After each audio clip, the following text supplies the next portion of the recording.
pessoal, estamos de volta com o nosso vídeo sobre Segunda Guerra Mundial. Nessa parte que a gente vai falar agora, a gente vai falar sobre a segunda fase do conflito, que vai de 1941 a 1943. Na última parte, se é que você viu o vídeo passado, você viu que o Japão ataca os Estados Unidos na base naval de Pearl Harbor, destruindo aviões, navios, suprimentos de guerra que os Estados Unidos estava guardando dentro do porto de Pearl Harbor. Só que os Estados Unidos entra com tudo nesse combate, declara guerra contra o Japão, se une aos aliados e declara guerra contra o eixo. E agora você tem nessa segunda fase uma inversão de forças. Se na primeira fase de 39 a 41 eu disse lá no primeiro vídeo várias vitórias do eixo, agora você tem um equilíbrio de forças, porque você tem lutando do lado do eixo Alemanha, Itália e Japão. Do lado dos aliados você tem França, mesmo ocupada, faz parte dos aliados, Inglaterra, Estados Unidos e União Soviética. Então você tem países muito fortes, grandes potências se degladiando nesse conflito. E agora na segunda parte a gente tem um equilíbrio de força devido à entrada da União Soviética, devido à quebra do Ribbentrop-Molotov, tá lá no vídeo passado, e devido ao ataque de Pearl Harbor, que faz os Estados Unidos entrar no conflito nessa segunda fase.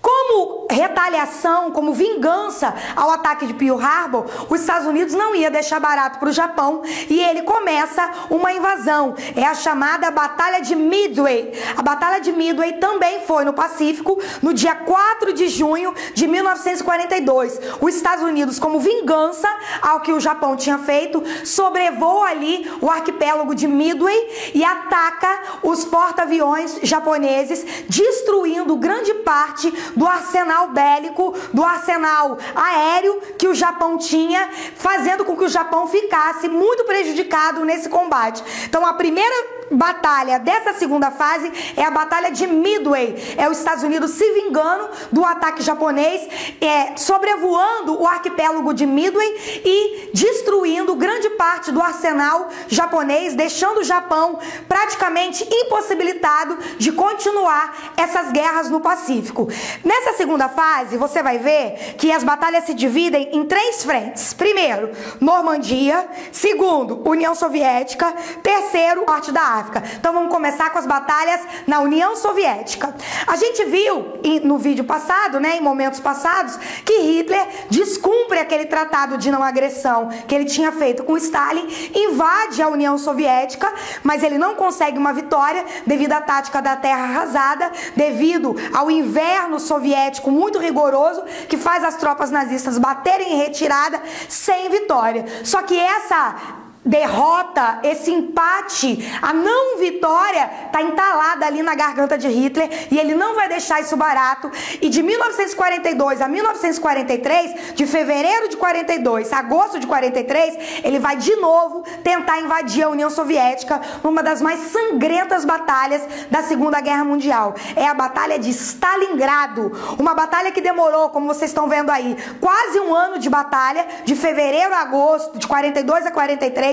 E no total teve mais de 1 milhão de mortes. Os nazistas invadiram a União Soviética, cercaram a cidade de Stalingrado e a cidade ficou completamente cercada e rendida pelos alemães. Mesmo assim, os soviéticos resistiram bravamente e conseguiram sobreviver durante esse cerco, que foi um cerco muito sangrento, que levou, como eu disse, um total de mais de 1 milhão de mortes. E aí, Hitler não consegue invadir Stalingrado, continua em território soviético e tem ali essa batalha e ele vai invadindo outras cidades, já que Stalingrado consegue sobreviver ao cerco nazista. Ele parte para outras cidades, como por exemplo a cidade de Kursk. A Batalha de Kursk foi uma das mais demoradas e sangrentas dentro de território soviético. Ela é uma das mais famosas devido a ser uma batalha de tanque. Os tanques nazistas e soviéticos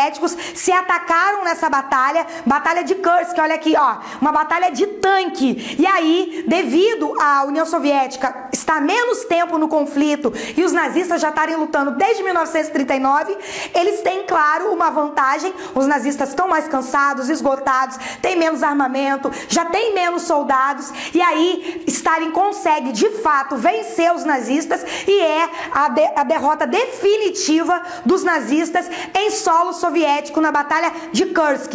Hitler bate em retirada de Stalingrado, que fica quase um ano cercada, e, de fato, ele desiste de invadir a União Soviética. É derrota das tropas nazistas. Stalin consegue proteger o seu território e ele parte com tudo para cima de Hitler. O objetivo dele agora é atacar Berlim, a capital alemã. E aí, depois de tanto tempo cercando Stalingrado, claro que as cidades alemãs não iam ficar sem ataque, sem sofrer nenhum tipo de retaliação. Em 1942, as cidades alemãs começam a sofrer ataques constantes de bombardeios soviéticos e principalmente estadunidenses. Hitler começa a sentir pesadamente a entrada dos Estados Unidos nessa batalha, porque os Estados Unidos vai diretamente na força do eixo, que é a Alemanha, bombardeando as cidades alemãs com a ajuda soviética. São as primeiras grandes derrotas que Hitler vai sofrer dentro do seu próprio território. E aí ele percebe que a possibilidade de derrota se aproxima. Porque até então, Hitler não tinha medo da guerra. Hitler desejava a guerra. Ele tinha certeza da vitória. Só que quando, nessa segunda fase, a partir de 42, começa a ver esse equilíbrio de força e começa a ver os contra-ataques por parte dos aliados, as cidades alemãs começam a ser bombardeadas, ele não consegue invadir a União Soviética, que ele tanto queria e tenta algumas vezes, sem sucesso. Ele começa a pensar, realmente eu posso sair derrotado. E é aí que ele começa a implementar um dos seus planos pessoais, um dos seus desejos desde o início da batalha. É a solução final. O que é a solução final, professora? Gente, vocês devem ter visto nos vídeos anteriores que Hitler tinha uma marca pessoal, um ódio contra os judeus e contra todo mundo que não fosse ariano, ou seja, que não fosse de origem germânica. Então, ciganos, negros, deficientes. Na cabeça de Hitler era impossível que um ariano tivesse algum tipo de deficiência. Um ariano tinha que ser saudável, tinha que ser forte, corajoso, honrado. Então Hitler não via com bons olhos os germânicos, os arianos que tivessem algum tipo de deficiência. Então, ciganos, negros, deficientes, judeus eram pessoas, homossexuais eram pessoas que para ele deveriam ser excluídas da face da humanidade. Então o plano dele, desde o início, e ele não escondia de ninguém, quando iniciou a Segunda Guerra Mundial, era de excluir essas pessoas inferiores, na sua visão, da face da Terra. Então, até então, você tinha os campos de concentração, os trabalhos forçados, onde essas pessoas sofriam torturas, onde essas pessoas morriam. Só que essas mortes eram feitas aos poucos. E aí Hitler começa a perceber, a partir de 42, que vai demorar muito matar todas essas pessoas se essas mortes fossem feitas com tiro. Além de gastar muita munição, e na cabeça dele era difícil, era psicologicamente complicado para os nazistas matarem um a um cada um dos judeus, ciganos, negros, homossexuais, as pessoas que ele queria exterminar da face da terra. Então, a partir de 42, ele começa a implementar a solução final. O que é a solução final? Matar essas pessoas de forma mais eficaz, de forma mais rápida. A partir daí são construídas as câmaras de gás. São locais, na verdade, são lugares, são salas vazias, você pode ver algumas imagens, que tem apenas alguns buracos na parede, que simulavam inclusive chuveiros, onde eram colocadas essas pessoas, cerca de 500 pessoas por vez em vez, era aberto o gás, o Zyklon B, um gás ácido, um gás extremamente venenoso. Quando o gás era aberto, essas pessoas simplesmente respirar fazia com que elas morressem. Então as câmaras de gás começam a ser implementadas dentro das cidades soviéticas que foram dominadas pelos nazistas, e dentro da própria Alemanha várias câmaras de gás são construídas para Hitler colocar em prática o seu plano de solução final.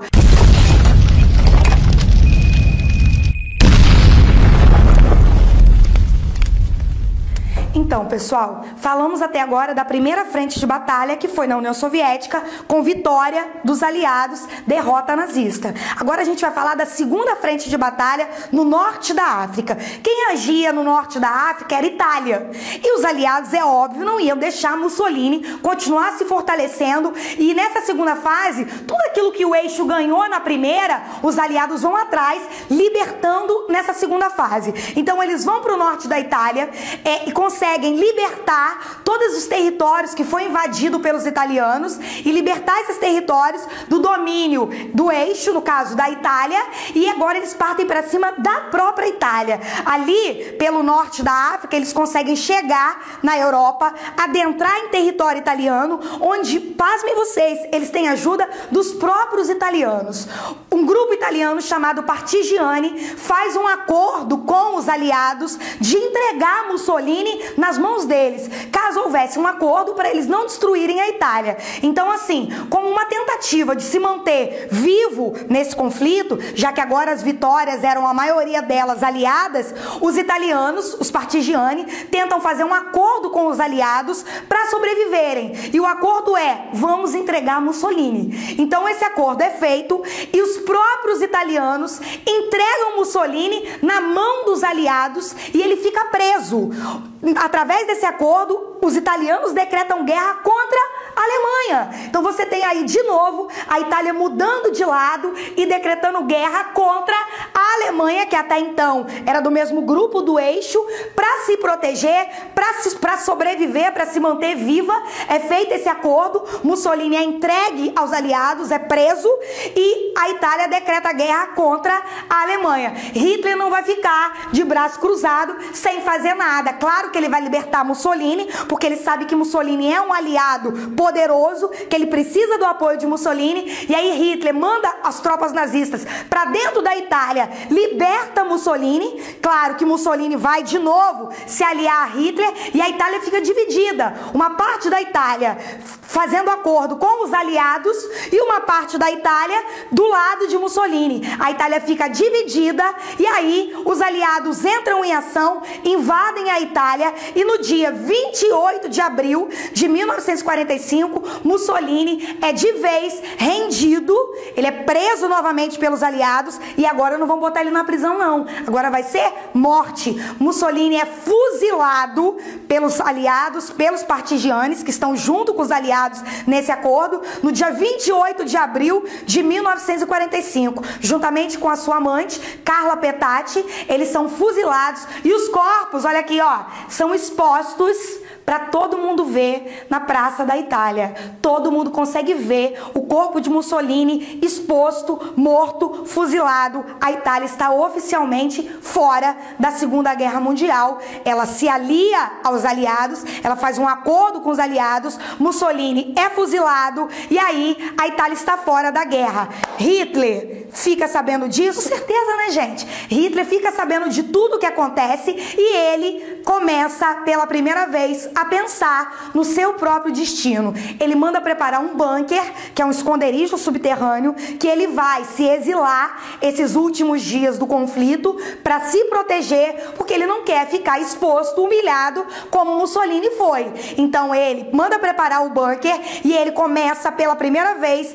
a entender, a aceitar que a derrota pode se aproximar. Então no norte da África a gente tem a rendição italiana e a Itália fora da Segunda Guerra Mundial. Terceira frente de batalha, Normandia. Professora, e a França? Ocupada lá desde o início do conflito. Exatamente, gente. Bravamente, a França está sobrevivendo, resistindo, esperando o resgate dos aliados. E esse resgate vai acontecer no dia 6 de junho de 1944. É o chamado Dia D, o dia do desembarque das tropas aliadas na Normandia.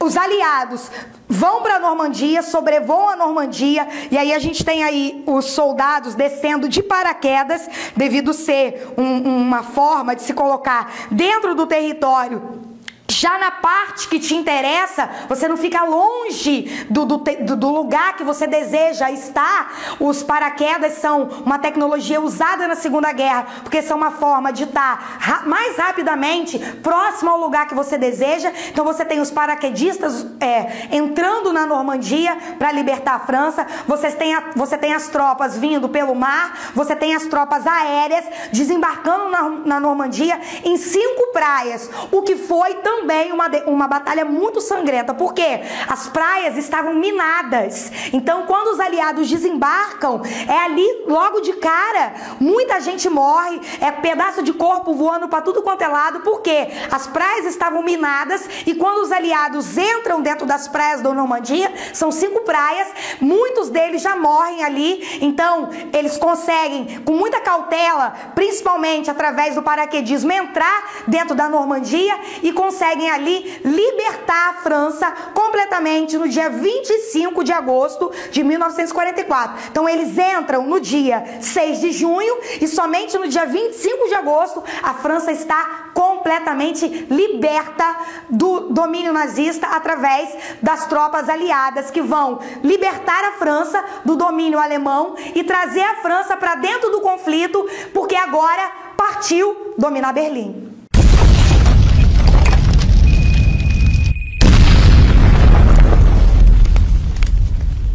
Pessoal, e aí acaba esse equilíbrio de forças que a gente falou, e agora a gente tem, na terceira e última fase do conflito, a vitória definitiva dos aliados. Já que eles já tinham libertado a França, né? A Itália já estava rendida, só faltava quem? Só faltava Japão e Alemanha. E aí partiram para cima da Alemanha. É a chamada Marcha para Berlim. Começa uma corrida para ver quem vai chegar em Berlim primeiro, quem vai conseguir hastear sua bandeira em solo alemão. Quero lembrar aqui que Estados Unidos e União Soviética, embora estivessem juntos, do mesmo lado, faziam parte dos aliados, eles não eram amigos não. Eles estavam unidos para derrotar um inimigo mais poderoso, que era a Alemanha nazista. Mas eles não eram aliados de fato. Havia uma tensão entre os dois que fica claro o tempo inteiro, principalmente agora que a vitória se aproxima. E aí, os dois principalmente correm para ver quem vai chegar em Berlim primeiro, nessa chamada Marcha para Berlim. E quem chega em Berlim primeiro é a União Soviética. A União Soviética entra dentro de Berlim, começa a bombardear as cidades. No dia 16 de abril de 1945, a bandeira soviética, é hasteada lá no palácio onde Hitler dominava. Lembrando que Hitler não está lá porque ele está escondido no bunker, né? Mas os soviéticos hasteam a bandeira soviética, a bandeira vermelha, em território alemão. A derrota se aproxima. E aí, Hitler está lá escondido dentro do bunker, recebe constantemente notícias de como é que a guerra está se desenvolvendo aqui na superfície. Ele recebe, por exemplo, a notícia da morte de Mussolini, e ele recebe a notícia de que a Alemanha foi invadida, de que o palácio foi dominado pelos soviéticos. E aí, ele coloca em prática um plano que ele já tinha, que é o suicídio. Eva Braun, que vivia com ele há muitos anos, eles não eram casados, ele se casa com ela no dia 29 de abril de 1945, porque no dia 30 o plano é a morte. Então, um dia antes de matá-la, ele se casa com ela. É um embuste, né, gente? Desculpa.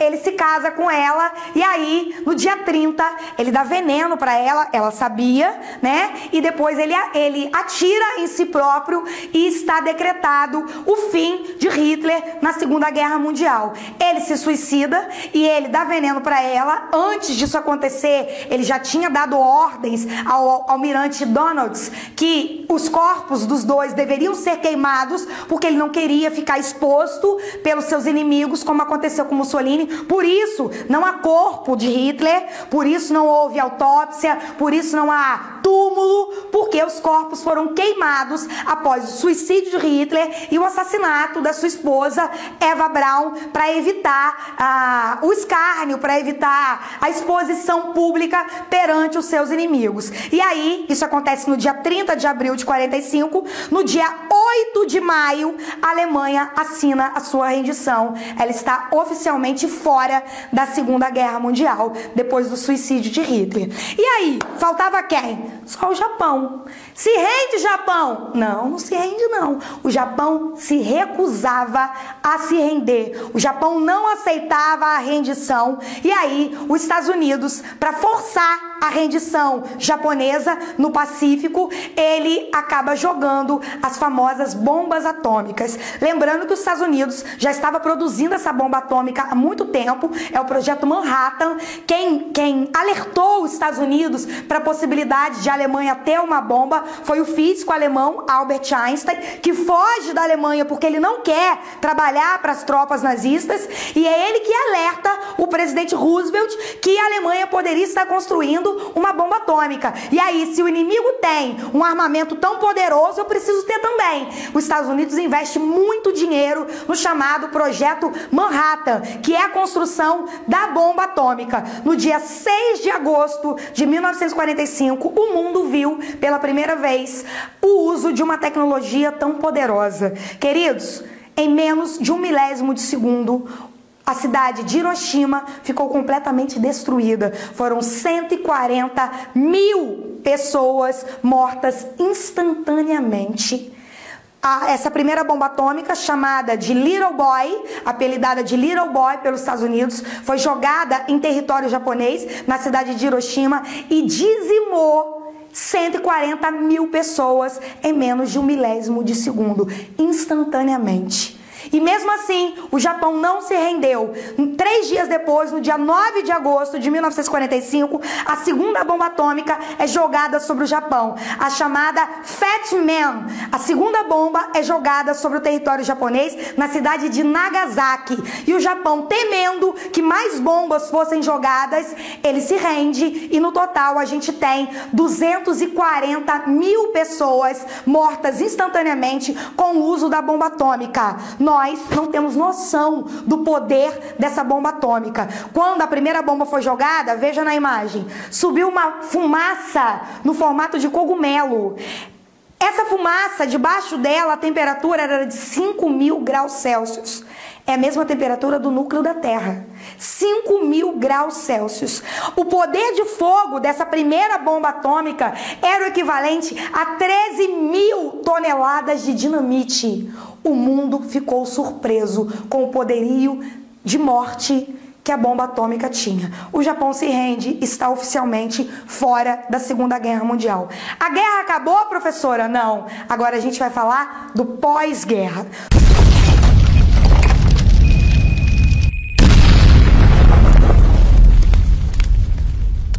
Então, pessoal, mesmo depois da rendição japonesa, da rendição alemã, da rendição italiana, a guerra ainda precisava ser organizada no seu final. É o chamado pós-guerra. Mesmo durante essa segunda fase da guerra, a terceira fase da guerra, em 1943, já começa a haver as primeiras conferências para decidir o final da guerra. Em 1943, a gente tem a primeira conferência de pós-guerra, que é a Conferência de Teherã, que fica no Irã. Você tem os líderes dos aliados se reunindo para decidir o que fazer caso vencessem a guerra. Então a certeza da vitória já começa a ficar clara a partir de 1943. Então a gente tem as 3 principais conferências se desenvolvendo nesse pós-guerra. Conferência de Teherã, que fica no Irã, em 1943. Conferência de Yalta, tá? Que fica na União Soviética, em agosto de 1945, e Conferência de Potsdam, em julho de 45, Potsdam, que fica em Berlim. Então são essas 3 as principais conferências do pós-guerra. Então, na Conferência de Potsdam, em julho de 1945, ficou decidido que eles iam fazer um tribunal para julgar todos os envolvidos no Holocausto, que é o extermínio dos judeus e de outras pessoas consideradas inferiores por Adolf Hitler. Porque Hitler idealizou essa solução final, esse extermínio dessas pessoas, mas outros nazistas participavam também. Embora a população alemã inteira soubesse, o alto comando nazista levou a cabo essa solução final, o plano de Hitler de exterminar esses judeus, é o famoso Holocausto. Então essas pessoas deveriam sim ser punidas e tinha que haver um tribunal para julgar e punir essas pessoas. Então isso foi decidido na Conferência de Potsdam em julho de 45, que haveria um tribunal para julgar os nazistas envolvidos no Holocausto. Esse tribunal, chamado Tribunal de Nuremberg, cidade de Nuremberg, que foi uma das cidades onde ficavam alguns campos de concentração que mais matou judeus. Então foi feito em Nuremberg. Nuremberg tornou-se um símbolo da tortura dos judeus e agora da justiça que seria feita a eles. Então o Tribunal de Nuremberg foi feito em novembro de 1945 para julgar esses nazistas. E eles foram julgados a pena de morte, a prisão perpétua, a tortura, e alguns conseguiram fugir antes de sofrerem as sanções, as punições do Tribunal de Nuremberg. Inclusive fugiram para o Brasil, para a Argentina, para alguns países da América do Sul. Mas esse Tribunal de Nuremberg foi fundamental para se fazer justiça aos judeus assassinados através do Holocausto. Então a expressão crime de guerra, que não existia até esse momento, ela é criada, ela é cunhada, porque as pessoas assassinadas no Holocausto não foram vítimas de guerra normal, não são soldados mortos em batalha, elas foram mortas propositalmente devido a um ideal cruel de Hitler, que visava exterminar essas pessoas a troco de nada, a troco da sua vontade pessoal. Então o Tribunal de Nuremberg pune com tortura, com pena de morte e com prisão perpétua todos os envolvidos nesse Holocausto. Uma segunda conferência que é feita, aliás, uma terceira e alta, foi a terceira conferência feita na União Soviética, em agosto de 1945, decidiram que a Liga das Nações, que era aquele grupo formado no final da Primeira Guerra para evitar uma segunda, ela não estava sendo eficaz e ela foi substituída pela ONU. A ONU foi criada em fevereiro de 1945 para poder substituir a Liga das Nações, e ela tem a função de evitar uma terceira guerra mundial. Até agora ela está sendo eficaz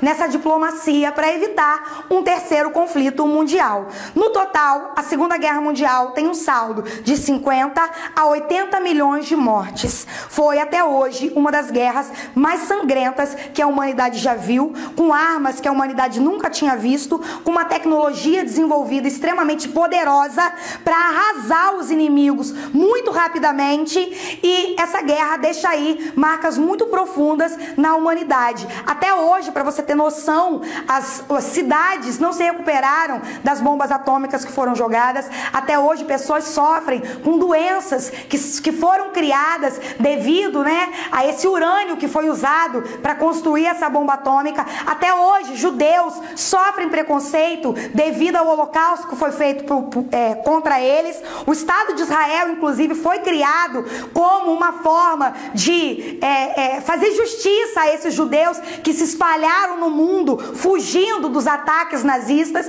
A criação do Estado de Israel é uma forma de amenizar tudo o que aconteceu com os judeus, é uma pátria que foi criada para eles, uma forma de diminuir, minimizar as injustiças que eles sofreram. Então a Segunda Guerra deixa marcas muito profundas na humanidade.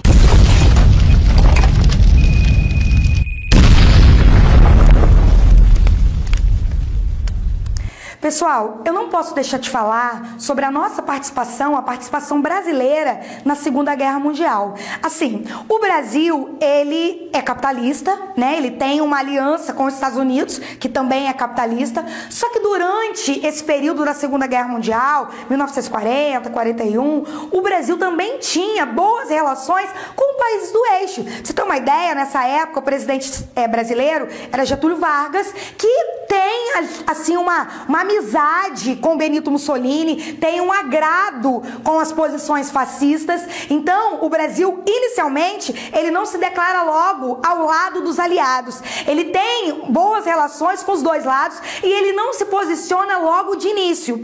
E aí, os Estados Unidos, claro, vai pressionar o Brasil para tomar um lado nessa guerra, e o Brasil vai tentar negociar com os Estados Unidos o dinheiro para se criar nossa primeira indústria siderúrgica, a CSN, e os Estados Unidos não vai concordar. É aí que a Alemanha fornece o dinheiro, quer fornecer o dinheiro para construir a nossa siderúrgica. Os Estados Unidos reavalia sua posição e empresta o dinheiro. Inclusive, Roosevelt vem ao Brasil, aí ó, passeia junto com Getúlio durante a Segunda Guerra Mundial. Essa parceria fica clara, principalmente a partir de 1942. O Brasil rompe relações com o eixo, declara guerra ao eixo, mas não entra na batalha em 42. Por quê? O Brasil não tinha preparo para entrar nessa guerra. A gente não tinha armamento adequado, a gente não tinha estratégia adequada, a gente não tinha treinamento adequado. Então, embora em 1942 o Brasil ele se alie aos aliados de forma mais clara, ele rompa relações com o eixo, ele só vai entrar na Segunda Guerra Mundial de fato em 1944, quando ele vai combater na Itália. É a chamada Batalha de Monte Castelo. O Brasil fica 3 meses na Itália e a FEB, a Força Expedicionária Brasileira, manda os seus melhores soldados para a Itália, e o Brasil luta bem na Itália. O Brasil luta bem, muitos soldados brasileiros são heróis de guerra, muitos morreram nessa batalha, defendendo ali os interesses brasileiros ao lado dos Estados Unidos, né, que imperialistamente é o nosso parceiro, e o Brasil fica 3 meses na Itália. Com a ajuda dos norte-americanos, com a ajuda dos Estados Unidos, ele consegue vencer a Batalha de Monte Castelo, e ele começa a ajudar em outras frentes de batalha. O Brasil ajuda a proteger as barreiras francesas, o Brasil ajuda em muitas batalhas aéreas. Então o Brasil, diferente da Primeira Guerra, na Segunda, luta bravamente e dá uma boa ajuda para os aliados nessa Segunda Guerra Mundial.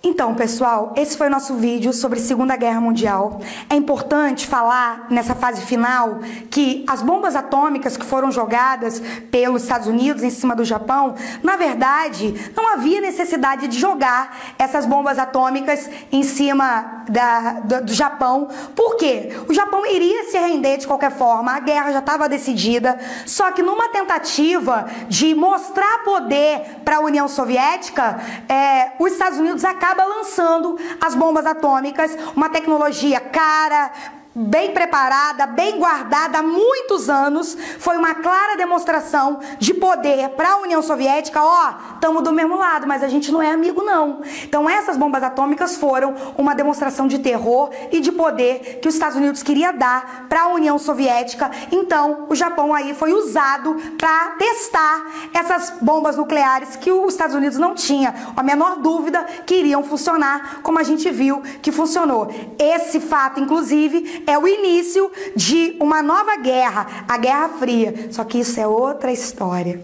Gente, muito obrigado por terem assistido o vídeo. Quem viu um pouquinho, quem viu tudo. Guerreiros, bravamente aí. Quase 1 hora de Segunda Guerra Mundial. Agradeço muito a participação de vocês. E assim, eu quero terminar esse vídeo falando uma coisa que eu acho muito importante, que é: a escolha está em suas mãos. Para isso eu vou usar uma frase da Anne Frank, que escreveu uma das maiores fontes de pesquisa da Segunda Guerra Mundial, que foi o Diário de Anne Frank. Ela fica escondida, depois é morta pelo exército nazista. Ela diz assim: os pais podem dar bons conselhos e indicar o caminho, mas a formação, o caráter de uma pessoa está em suas próprias mãos. Então, assim, vimos muitas decisões certas, erradas, vimos uma história que mudou a humanidade, e eu quero lembrar que o mesmo conhecimento que faz a bomba atômica é o mesmo conhecimento que faz uma vacina que salva vidas. Sabe do que depende? Da sua escolha.